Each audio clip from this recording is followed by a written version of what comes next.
Alors, vous savez que les Juifs se sont illustrés, notamment au Moyen-Âge, en tant que médecins, médecins de cour notamment. Et la notion de médecine est liée à la notion du tikkun kabbalistique.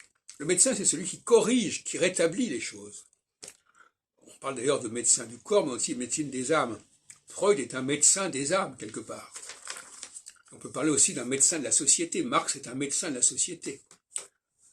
Donc, moi, je me considère comme médecin, comme quelqu'un qui, s'il n'y a pas de médecin dans une société, on ne peut pas corriger les erreurs, on ne peut pas corriger les maladies. C'est pour ça que le médecin, c'est le tzaddik, au sens du débat autour de Gomorrhe. Est-ce que si dans une ville, il n'y a pas assez de médecins, c'est foutu. Et d'ailleurs, on parle aujourd'hui, en France, du désert médical.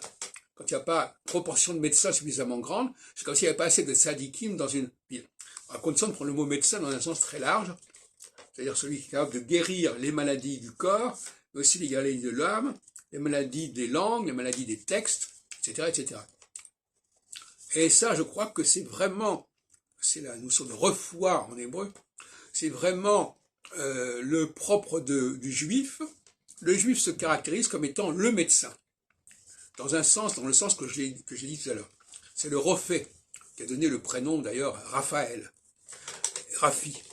Et donc, voilà, le médecin, c'est celui qui trouve les erreurs, qui corrige les dérapages, qui corrige les mots, M-A-U-X et les M-O-T-S. Voilà ce qu'est le juif. Le juif, c'est le Rophé. C'est celui qui guérit, c'est celui qui corrige, qui rétablit le tikkun. Et on repère, si les gens n'ont pas une vocation de réparation au sens où on dit réparation psychique, réparation morale, etc., ils ne sont pas vraiment dans la judéité.